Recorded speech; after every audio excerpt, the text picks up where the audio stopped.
Hello and welcome to Rocket Lab's live broadcast as we count down to Electron's latest mission from Launch Complex 1 here in New Zealand. The weather is perfect for a midday launch today as we make our way through the final pad operations and readiness checks with just T-minus 13 minutes left in the countdown to liftoff. It's great to have you with us again. My name is Sam and I'm here at Rocket Lab Mission Control with Julian Spice for this launch. A mission we've called Insight at Speed is a friend indeed for the confidential commercial customer we have on board. Thanks so much, Sam. That's right. Today's mission will place a single satellite into low Earth orbit. But at the request of the customer, we'll be ending today's broadcast shortly after kickstage separation, just over 9 minutes of flight time. In just a few moments, our launch team will work through the final go, no-go poll for today's launch from both Mission Control here in Auckland and Range Control at our launch site in beautiful Mahia. This poll is our real-time status check at T-minus 12 minutes. Our launch directors ask each of our operators for confirmation they are ready to proceed into automated launch procedures at the end of the count. From range safety, ground systems, and weather to our operators monitoring propulsion, avionics, guidance, navigation, and control, all stations are pulled for their status. That's right. We're looking for goes across the board. So let's hand it over to our launch director, Taylor Moore.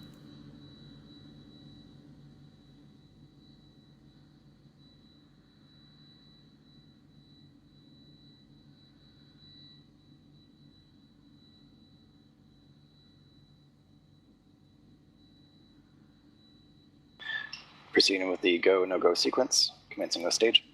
Stages go. Avionics. Avionics is go. GNC. GNC is go. Beacon. Beacon is go. T1. T1 is go. GC. GC is go. PLS.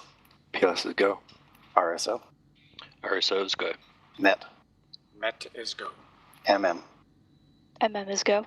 LD sub. LD sub is go. The go, no-go sequence is complete. We are T-minus 11 minutes, 21 seconds, and counting. We are go for terminal count at T-minus 10 minutes. At this time, the 3-word procedure is in effect. There we go, greens across the board, and we're moving ahead with our scheduled liftoff time at 12:53 p.m. local or 23:53 UTC. Now, for our viewers across the states, that is 3:53 p.m. Pacific time and 6:53 p.m. Eastern time. Now, our target T0 is right at the top of today's launch window, and so if we do need to push back for any reason, we have a 2-hour window ahead of us to reset the clock and try again. Today's launch will be our 72nd mission from Launch Complex 1, our 4th launch overall this year and 83rd launch in total for our Electron rocket. That's across both our orbital missions like the one today and our suborbital launches to run hypersonic flight tests on our Electron variant called HASTE. In fact, just last week from our second launch site in Virginia, we sent a mission on a suborbital trajectory that tested a scramjet hypersonic aircraft over the Atlantic. That launch took place just before the weekend and was our 7th hypersonic flight overall with HASTE. HASTE is designed to test technologies at several times the speed of sound as our customers develop new tech to advance hypersonic capabilities for the nation. But when it comes to today's launch, we'll be reaching orbital velocities of more than 27,000 kilometers an hour before we deploy today's satellite to its 470-kilometer orbit above Earth. And while the countdown continues, let's take a closer look at the Electron rocket getting ready for liftoff. Now, our rocket is a small launch orbital vehicle made up of 2 main stages and a 3rd platform we call the kick stage. This configuration supports Electron to launch payloads that weigh up to 300 kilograms, whether that's for a single satellite or for a stack of them across dedicated and rideshare missions. Standing at 18 meters, or about 59 feet tall, and just over a meter in diameter, Electron is one of the smallest active rockets flying today, but it packs a pretty powerful punch. That's right. When fully fueled with kerosene and liquid oxygen, Electron tips the scales at around 13,000 kilograms. Its liftoff is powered by 9 Rutherford engines, each one of them 3D printed at our engine factory in Long Beach, California. Together, all 9 of them at the bottom of our first stage generate over 50,000 pounds of thrust to carry Electron through its first 2.5 minutes of flight. At that point, the rocket's first and second stages separate, and the vacuum variant Rutherford engine on that second stage ignites to continue powering the vehicle. It's practically identical to the first stage version, except for a key difference with its much larger nozzle, better suited to the vacuum conditions of space. It also runs the same battery-powered propulsion system as the sea level version, using high-voltage batteries as an energy source for the electric propellant pumps. You can see those batteries during the second stage burn. They look like a large silver rectangle on your screen before they're jettisoned during a swap-out maneuver performed during flight.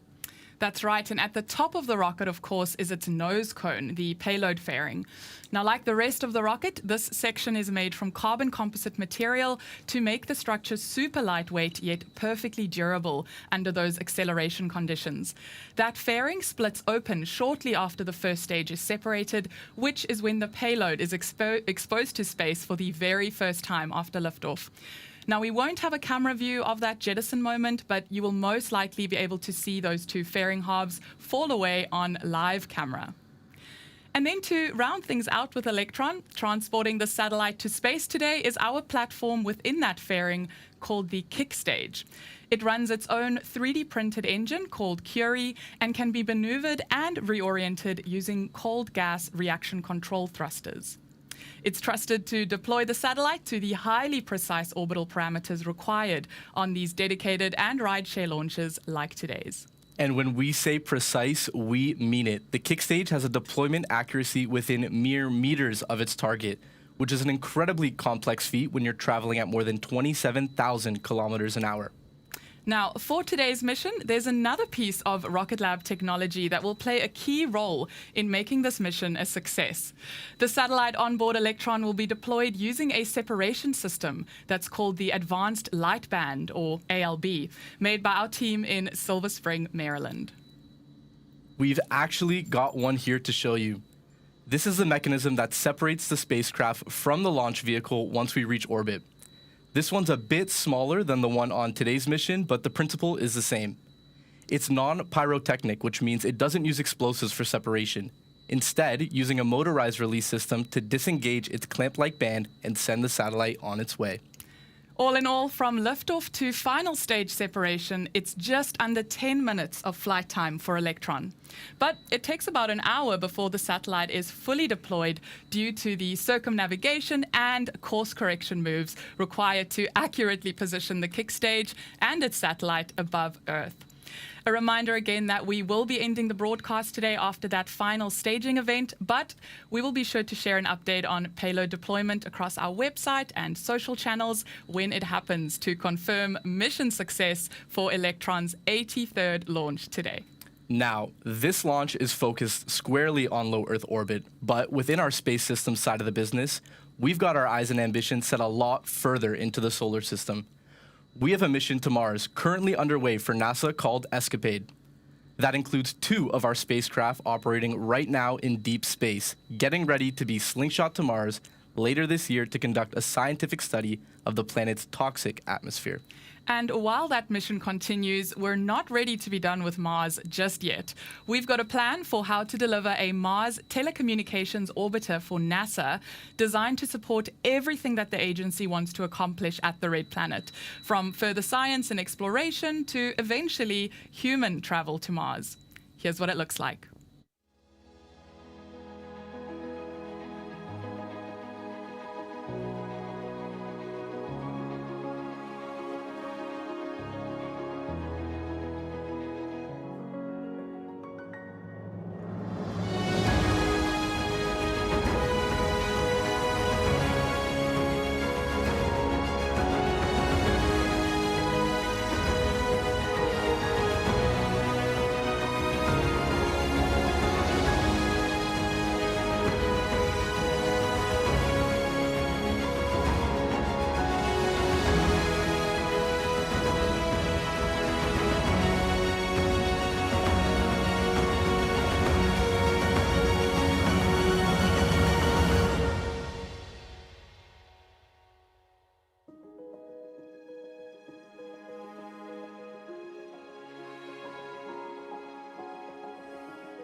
Now, those scenarios might seem science fiction, but we're ready to make them a reality across our spacecraft, rockets, and deep space mission experience. Yup. In fact, our technology has enabled some of the most ambitious and successful Mars missions in history, including the Mars InSight lander, Percy the Perseverance rover, and Ingenuity helicopter. We've got more hardware on and orbiting Mars than just about any other company, and we're ready to add more with both Escapade and MTO for NASA. All right, back down to Earth now, quite literally, and we have just 3 minutes left on the clock in the countdown to liftoff for this mission. Now, here's what you can expect once the launch operations team lock Electron down into its countdown auto sequence. At T-minus 2 minutes, Electron will be fully loaded with propellant and will be manually switched to its internal power system, with the flight computer taking over operations. Within a minute of launch, we can expect a call out that Electron's first and second stages are fully pressurized. Electron's Rutherford engines will ignite, and then when they're at full power, the pad's hold-down mechanisms will release the rocket for liftoff right on T0. We're continuing to track no issues with the weather, the range, the satellite, or the rocket as we get closer to that auto-sequence handover. All systems are currently go for an on-time liftoff at 12:53 p.m. local time. So let's switch over the audio now to Mission Control and listen in to those final moments before launch. Go Electron.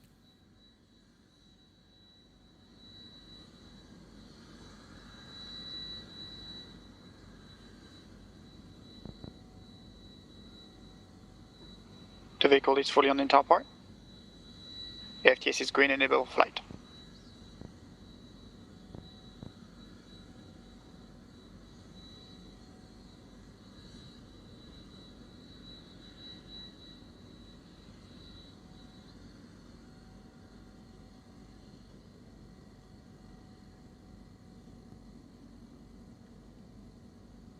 LOX load is complete. System is in recirculation.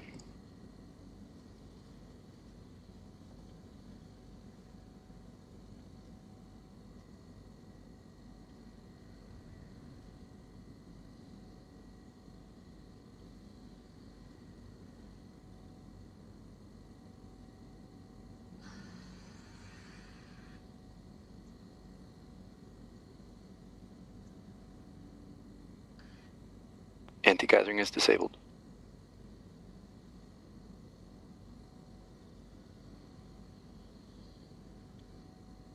Stage 1 and 2 tanks are pressed for flight.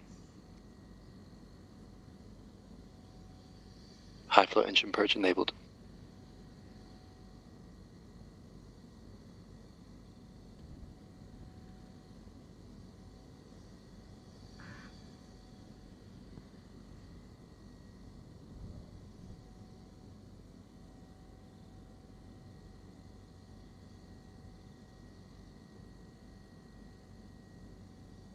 T-minus 20 seconds and counting.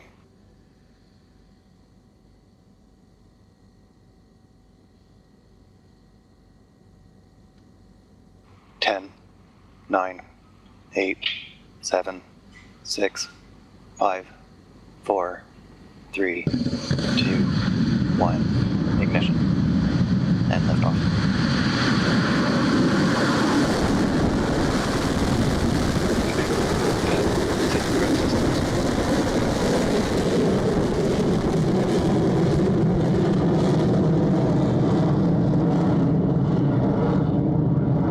Beginning petrol.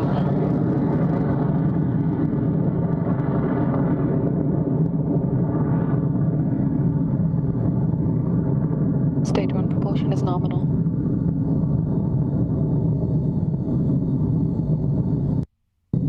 Insight at speed is a friend indeed, and friends, we have left the pad and we're on our way to space. There on your screen is Electron rapidly climbing through Earth's atmosphere as it ascends over Launch Complex 1 with a fantastic daytime view from our cameras. Those 9 Rutherford engines at the bottom of the stage are about to power Electron through Max Q, or maximum aerodynamic pressure. Let's listen in now. Approaching Max Q.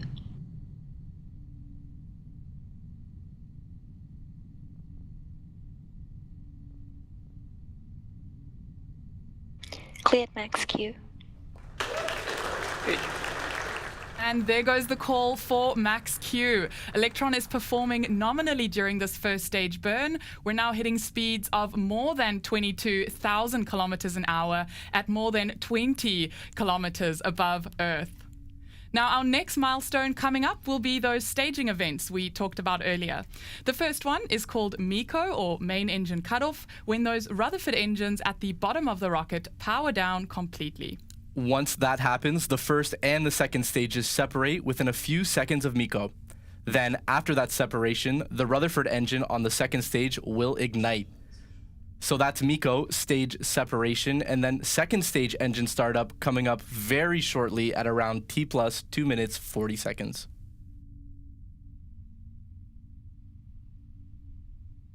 Stage 1 propulsion holding nominal. Stand by for MECO in roughly 30 seconds.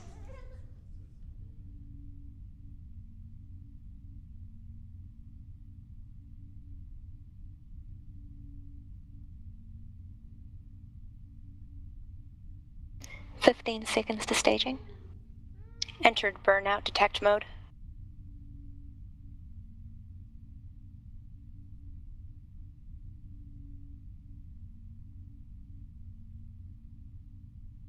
MECO confirmed.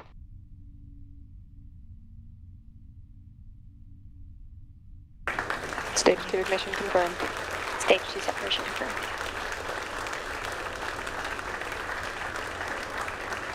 Beautiful work by Electron there. We are clear through MECO and stage separation, and there on your screen is the glow of the second stage Rutherford engine as it continues the mission on to its 470-kilometer orbital target. We're now at T plus 3 minutes into flight, traveling at speeds of more than 80,000 kilometers an hour. Up next is fairing jettison. That's when Electron's nose cone separates and falls away. Keep an eye on the screen. We should hopefully see those two fairing halves fall past our engine camera.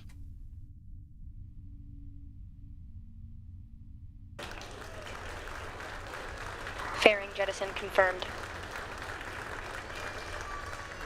There they go, and that was the call out we were expecting. Fairing separation confirmed by mission control. Now we're counting down to hear nominal call-outs from the team, and the mission continues. All is on track for our next milestone, which will be the battery hot swap on the second stage to continue powering that Rutherford engine.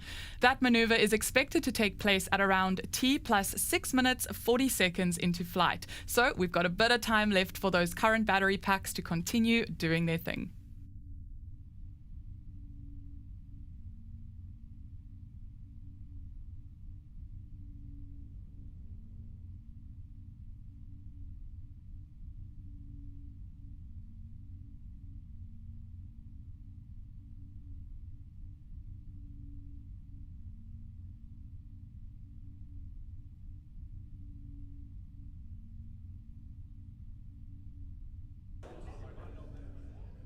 Stage 2 propulsion holding nominal. The next major milestone we're expecting to see will be battery hot swap. Since Electron's second stage flight time lasts longer than the capacity of the first set of batteries, the rocket's flight computer will make the automatic switch to a fresh new set when it's time. Once the hot swap has happened, Electron will jettison the old dead battery packs that it no longer needs. You'll be able to see those disconnect in real time. They're the shiny silver packs on your screen there. The jettison happens quickly, so if you blink and you miss it, we should get a call out from mission control at the same time to confirm that action took place.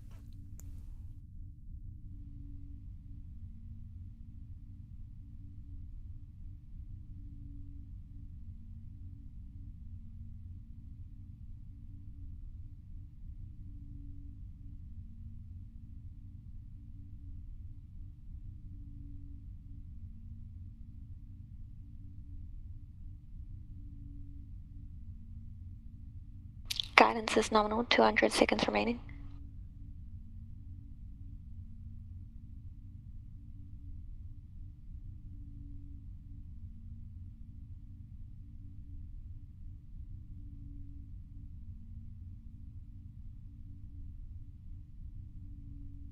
HEB discharge holding nominal. Approaching hot swap in roughly 30 seconds.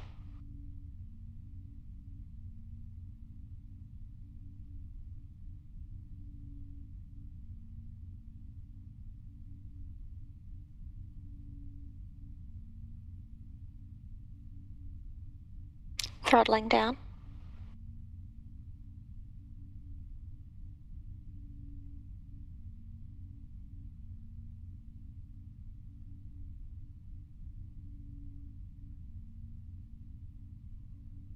Battery jettison confirmed. Hot swap successful. And there they go. Battery hot swap is successful and Electron's second stage engine is running on a fresh set of batteries. This new battery system will power the second stage all the way through to the end of its flight time, which will conclude with the shutdown of its engine and separation of the kick stage with the mission's payload. Now, still a couple more minutes of engine burn time to go. Otherwise, all looks nominal for Rutherford and the second stage. We're moving now at more than almost 18,000 kilometers an hour and around 193 kilometers above Earth. AFDS are saved.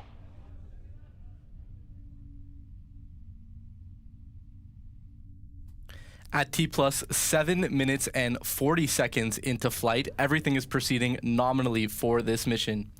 Operators in mission control continue to monitor the vehicle systems closely as we approach second stage cutoff and kick stage separation for the next phase of the mission. We're just a few minutes away from this milestone and the second stage is accelerating well, getting closer to the speed we need to enter orbit at around 27,000 kilometers per hour.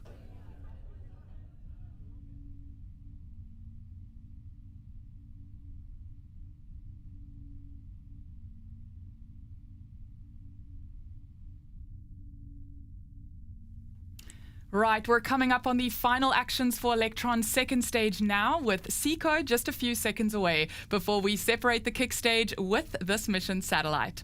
What we're expecting to happen next is that we'll see the engine's red-hot nozzle start to cool with engine shutdown, and that will be our visual confirmation that SECO took place with no issues, alongside the audio call-out we can expect from mission control at the same time. Now let's listen in for that call-out signaling we've cleared SECO and achieved kick stage separation.